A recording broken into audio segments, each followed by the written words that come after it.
Eder, Mech, Pallister.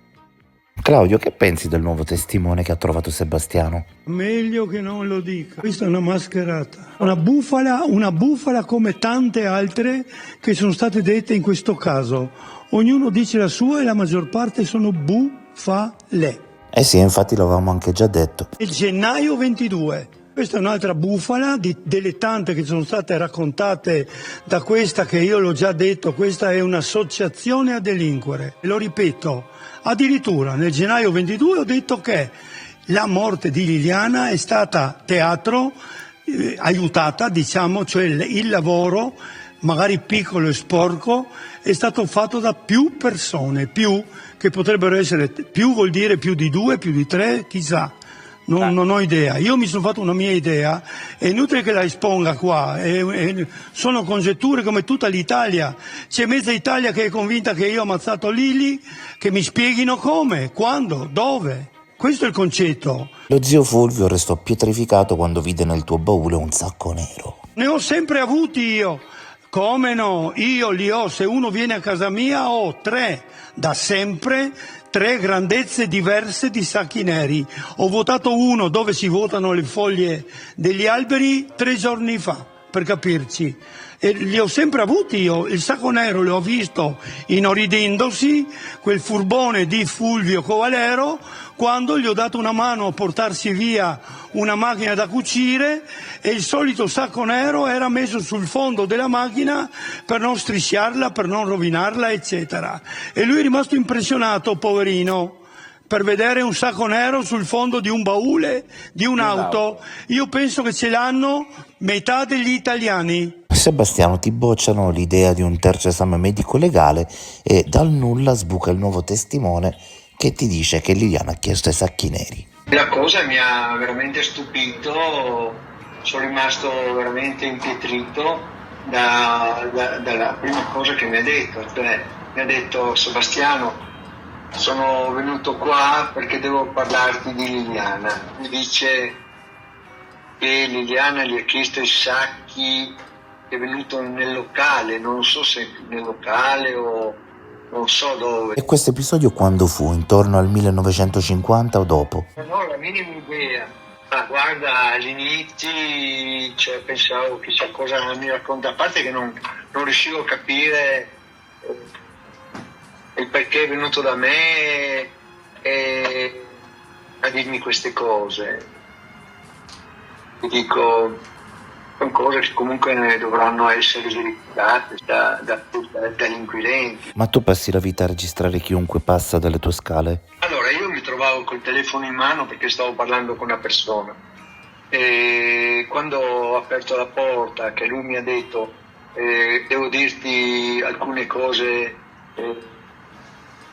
Liliana, io ho pensato evidentemente sarà qualcosa di importante, perciò ho staccato la comunicazione e ho attaccato il registratore, mi sono insospettito, insomma. Dimmi, ti ricordi di me o no? No. Sono del Delfino.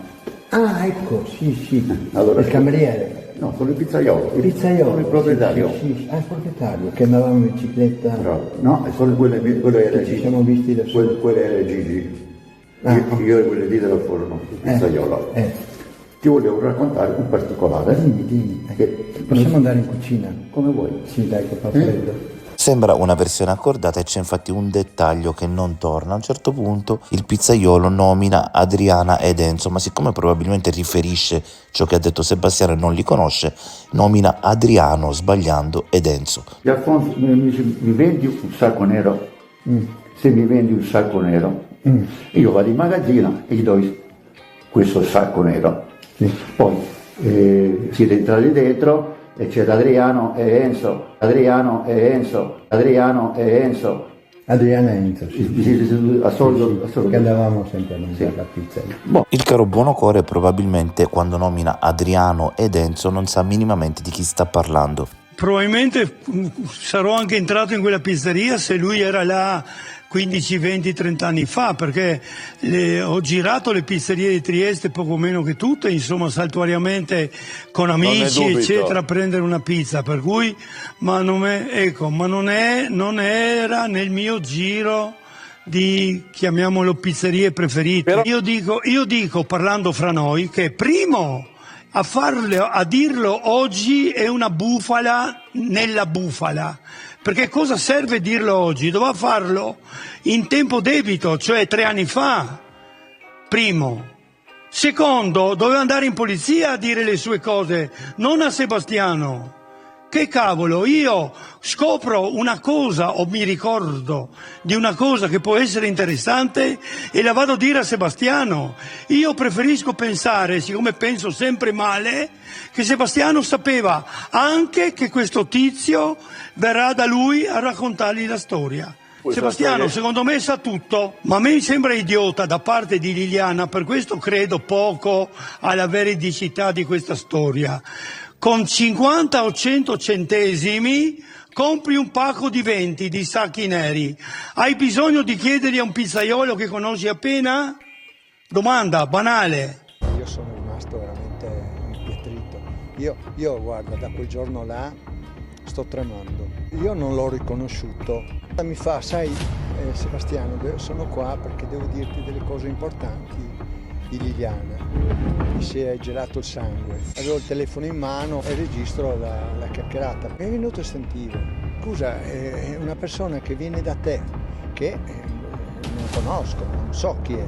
E io ho detto, chissà cosa mi può dire, magari qualcosa di veramente tremendo, importante. Era Liliana.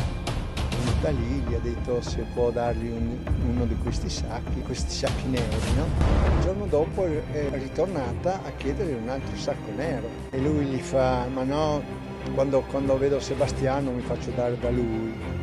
E lei gli ha detto no, non dire niente a Sebastiano di questo. Sul momento, ti dico, sono rimasto impietrito, però mi sono fatto un sacco di domande, perché è venuto da me e perché ha aspettato tanto tempo. Perciò credere a questa persona mi è un po' difficile, oggi come oggi. Non è che ti sei inventato tutto tu. Guarda, mi rifiuto di rispondere a queste cose. Non merita in commento, guarda, non merita. No, come mai si è inventato questa roba? Io penso che qualcuno l'abbia imbeccato. Questo qua si presenta dopo 4 anni.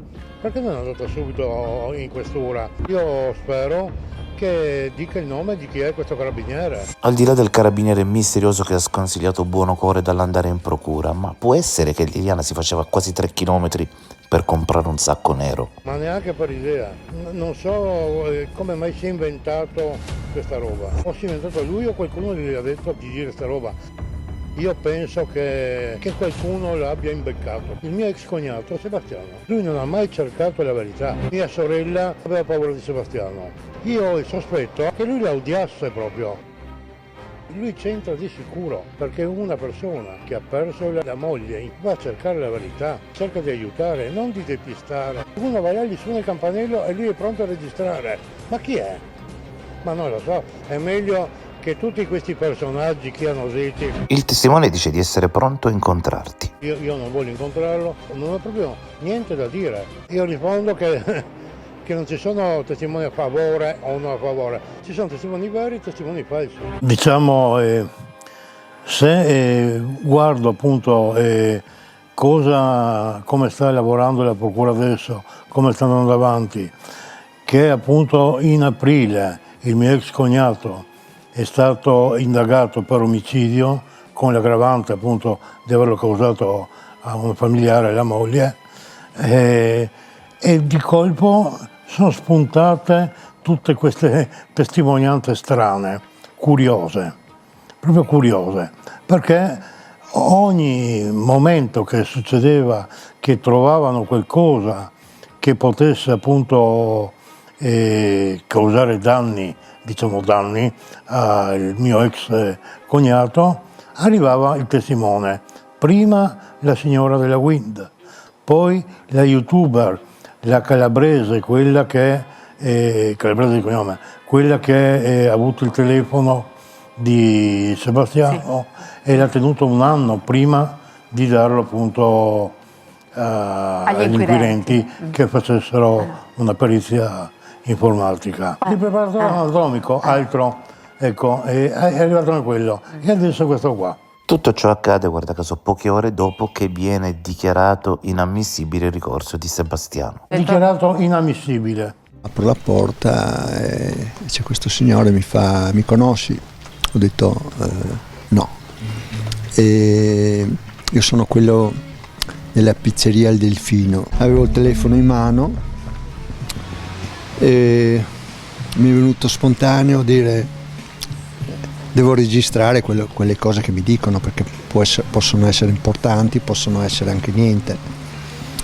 E così ho cominciato a registrare. È tutto da pensare, tutto da analizzare. Io spero che questa persona venga sentita, che dia le spiegazioni. E tu lo conosci sto buono cuore? No, non l'ho mai visto, io non ero neanche mai in quella pizzeria. Quello che mi chiedo veramente come mai sia andato da Sebastiano e non direttamente in procura o in questura a dichiarare questa cosa. E in ogni caso si è detto che c'è un carabiniere che amico suo che le ha sconsigliato di parlare, di lasciare stare questa storia.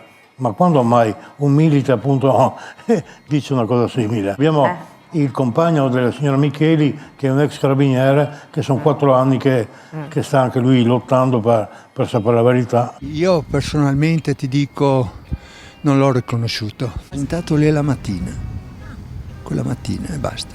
Mi ha detto una cosa che mi ha molto colpito. Cioè mi ha detto: devo dirti qualcosa di importante di tua moglie. E io mi sono sul momento spaventato, chissà cosa mi dirà, cosa magari di tremendo, no, capisci? Ho pensato questo. Allora ho cominciato a registrare, ho messo il telefono nel taschino della camicia che avevo e siamo andati dentro. Gli ho detto: guarda, andiamo dentro perché fuori fa freddo, così. Quindi lo hai registrato di nascosto? Lui non lo sapeva che registravi? No, assolutamente. E la cosa che mi turba ancora di più è il fatto che lo dica adesso, capisci? E perché non l'ha detto agli inquirenti, visto che soprattutto Liliana è morta in quel modo là, poi nei sacchi neri. Personalmente non credo che siano quei sacchi là, assolutamente non credo. Come dice lui, nel 2019-2020, capito? Cioè mi sembra a casa avevamo tutto, capisci? Quindi i sacchi neri voi li avevate? Non abbiamo mai avuti noi i sacchi neri, avevamo quelli normali che si comprano, quelli a strappo, quelli colorati. Beh, del resto se uno si vuole togliere la vita, i sacchi colorati non li può usare, servono per forza quelli neri, tu li metti da parte e magari dopo anni li usi. 2 anni mi sembra veramente assurdo. A parte il fatto io appunto dico che ho visto anch'io che in macchina Sebastiano aveva dei sacchi neri per non sporcare il fondo con le biciclette. A parte questo, io adesso spero appunto che la procura che valuti tutto questo, che faccia le ricerche opportune e dopo che porti tutto davanti a un giudice. Io reputo che un giudice appunto trasformerà da omicidio a femminicidio, perché per me ormai è questo. Tutte queste amicizie, queste persone che si conoscono, che la youtuber con quella della Wind, con anche l'operatore, adesso esce questo pizzaiolo, ma non lo so, Covalero, anche altra persona che sa tutto, ma come mai? Chi sono queste figure? Cosa sanno? Io vorrei che appunto che il mio ex cognato invece spieghi bene il fatto dei cordini, il cordino, che chi l'ha tagliato, i cordini a casa sua, come mai li ha trovati lui e la polizia dice no, che non c'erano, quando hanno fatto la perquisizione. Che spieghi anche i filmati della GoPro che sono stati manomessi, tagliati, io proprio so perché ho provato e ho visto. E questo deve spiegare, non portare queste persone che raccontano queste storielle cabarettistiche, non lo so. Io ti dico, fino a prima di questo pensavo di Liliana di conoscerla perfettamente, di sapere tutto di Liliana. Adesso, dopo questo, comincio a pensare forse mi ha nascosto qualcosa, forse c'è qualcosa che nessuno di noi sa, perché lei non parlava con nessuno, parlo dei familiari, delle persone che conosceva.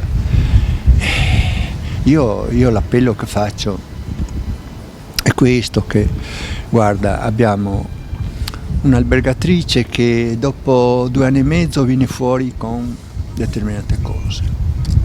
Abbiamo un preparatore anatomico che dopo 3 anni e mezzo dice che lui è responsabile di questa rottura della vertebra. Adesso abbiamo un signore che viene qua da me e mi dice dopo 6 anni, cioè io dico a questo punto, io l'appello che faccio, se c'è qualcuno che in qualche maniera sa cosa può essere successo a Liliana, di farsi avanti. Se c'è qualcuno che lo sa, che sa qualcosa, io sono sicuro che forse nell'ambito del lavoro, delle conoscenze che aveva lei, perché io conoscevo quello che conoscevo, quello che andavamo fuori, che si salutava uno con l'altro, per lei comunque facendo sport aveva dei contatti molto importanti, delle amiche, degli amici. Dove sono? Dove sono? Io sono convinto che loro sanno di più, capisci? E mi rivolgo a loro e dice, guarda, anche un piccolo dettaglio, qualsiasi cosa, che comunque uno che ha frequentato Liliana può aver intuito, capisci? Io non credo che lui vuole farlo intendere questo, ma avrà tutto altre idee in testa. Io penso che chi conosceva mia sorella abbia solo detto la verità. In più dico che lui ha affermato adesso proprio che pensava di conoscerla, ma come può pensare di conoscerla anche se era sua moglie per 30 anni? Lei è nata a casa mia, era con me da bambina, se la conosco bene io non lo so, dico questo. Invece io vorrei che lui, invece di fare appelli, che appelli la sua coscienza e che dica del cordino e della macchina fotografica e del telefonino, della schedina che ha formattato, come mai? Se sono tutto cose che potrebbero fare da alibi per lui, e invece lui cosa ha fatto? Distrugge tutto, nasconde tutto. Questo io non riesco a rendermi conto come mai. E invece continua appunto a portare questi personaggi, perché non posso definirli in un'altra maniera, che parlano non so perché. E spero sempre che la procura appunto valuti tutto questo. Lui sta prendendo in giro tutta Italia, questo è il problema. A parte il rispetto che io richiedo per mia sorella povera, che lui dice rispetto, lui la sta uccidendo ogni volta che va in televisione, nuovamente. Ma perché? Mi sono reso conto che lui proprio la odiava, questo. Ehi, non dimenticare di iscriverti a questo canale.